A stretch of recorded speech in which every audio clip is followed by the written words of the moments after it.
왜 저 얘기가 나왔냐. 명분은 아주 명확해요. 명분은 중간 선거를 의식한. 그렇죠. 미국도 뭐 한국이랑 닮아가나? 파이낸셜 섹터 그리고 지금 크레딧 서비스 쪽이 가장 빨간불이 두드러지게 들어오고 있는데요. 이 소식과 좀 묶어서 확인을 해보시면 좋겠습니다. 트럼프 대통령이 또 트루스 소셜에 글을 쓰면서 이렇게 움직임이 나타나고 있다고 봐야 될 것 같은데 9일이었습니다. 오는 1월 20일부터 신용카드 이자율을 10%로 1년간 제한할 것을 촉구한다. 이런 글을 9일 날 적었는데요. 행정부가 과연 이걸 독자적으로 실행할 수 있는지는 아직 불확실하긴 합니다. 그럼에도 불구하고 트럼프 대통령은 2024년 대선 과정에서도 같은 공약을 제시했던 내용을 다시 한번 좀 반복을 하고 있습니다.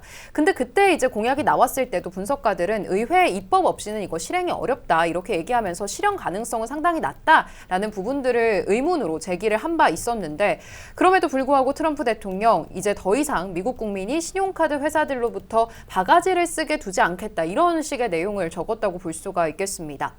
다만 뭐 은행업계 대부분은 공동 성명을 내면서 이게 오히려 금리를 10%로 상한을 둬버리면 신용 공급을 위축시킬 수 있고 결국에는 소비자들로 하여금 규제가 덜 되고 비용은 오히려 더 높은 대한금융으로 이탈시키는 효과가 발생할 수 있다라고 얘기를 하면서 거기에 더해서 지금 정책의 일관성까지도 결여가 된다라는 부분까지 지적을 하고 있습니다. 오늘 뭐 비자, 마스터카드 대표적으로 같이 좀 빠지고 있는 종목들인데 비자와 마스터카드만 각각 좀 주가 흐름을 같이 체크를 해봐도 좋을 것 같고요. 거기다가 아메리칸 익스프레스도 잠시 후 투자 의견으로 또 확인을 해보도록 하겠습니다. 일단 비자 주가 좀 같이 보도록 하죠.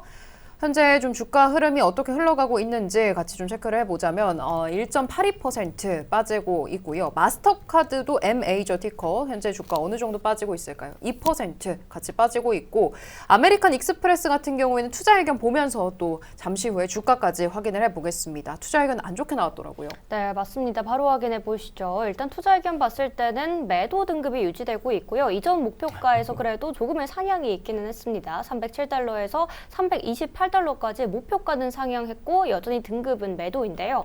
일단 현재 주가가 목표가를 크게 상회하고 있기 때문에 밸류에이션 부담이 크다라고 밝혔습니다. 그럼에도 불구하고 목표가를 상향한 배경에 대해서는 예금금리 변화 환경을 반영해야 되고 또 연준이 기준금리 확률을 수정했기 때문이라고 밝혔는데요. 신용 환경은 전반적으로 안정적이라면서 흐름이 양호하다고 밝혔습니다. 그러니까 종합해보면 펀더멘털 그리고 신용 여건은 좋은데 주가가 과열되어 있기 때문에 매도 의견을 유지한다라고 밝힌 겁니다. 네, 아멕스도 한번 투자 의견 이후로 주가 흐름 확인해 보겠습니다. 3.76% 빠지고 있습니다. 아무래도 이렇게 된다라고 했을 때 일단 뭐 트럼프 대통령의 의중이 뭔지는 알겠습니다. 뭔가 좀 포퓰리즘적인 정책을 펼치고 싶은 것 같은데 결국에는 이거 풍선 효과잖아요. 이쪽을 막으면 또 오히려 더 금리를 높게 해주는 그런 쪽으로 또 결국에 소비자들이 좀 흘러갈 수밖에 없는 게 아닌가라는 우려도 드는데 이 대책에 대해서 좀 실현 가능성은 어느 정도로 보실까요? 실질적으로 그 카드 그러니까 민간 쪽이고 그다음에 그러니까 우리가 또 그 전대법이라고 그러죠. 그러니까 금융법 중에서 우리가 이제 대출이라든가 이런 거 해줬을 경우에는 법에 의해서 어느 정도 상한을 갖다가 두는 법이 있습니다. 네. 그래서 이 법을 갖다 위해서는 저도 그 의회 승인이 좀 필요하다라는 부분들을 좀 먼저 좀 말씀을 드리고요. 그리고 앞서도 말씀드렸듯이 금융사 같은 경우 예대 마진이라고 했는데 예금과 대출의 마진을 갖다가 우리가 지금 상단을 막아놔 버리면 네. 실질적으로 추가적인 수익을 갖다가 제한한다는 거죠. 결국 그 얘기는 수익성이 좀 늘어나지 않기 때문에 당연히 카드사한테는 부정적이고 뭐 카드사뿐만 아니라 은행들도 카드를 갖다가 대들 BC 카드라는 갖고 있으니까 전체적으로 보면은 비자 BC 같은 거 갖고 있으니까 전체적으로 은행까지도 같이 파급 효과가 좀 들어가고 있다. 다만 왜 저 얘기가 나왔냐라고 생각해 보면 네.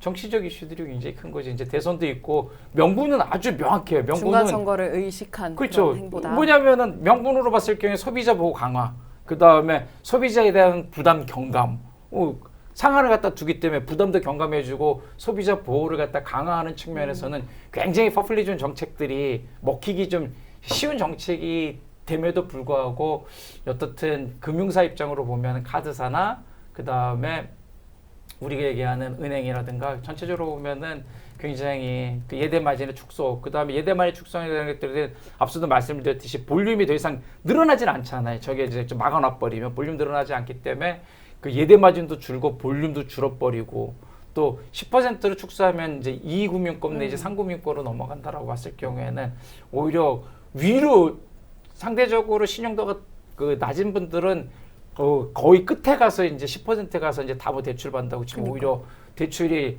양호한 고객들마저도 굉장히 고금리 쪽으로 몰려가는 그런 양상으로 된다고 봤을 경우에는 또 대선 충당도 좀 쌓여야 되는 게 전체적으로 금융시장엔 부정적으로 지금 작용될 가능성이 있는데 과연 실행 가능하냐라고 봤을 경우에는 아직은 좀 더 좀 지켜봐야 되지 않을까. 저게 혼자 그냥 명령으로 너네 그렇게 하세요 라고 했었을 경우에 저게 집행이 될 수 있을 건지 네.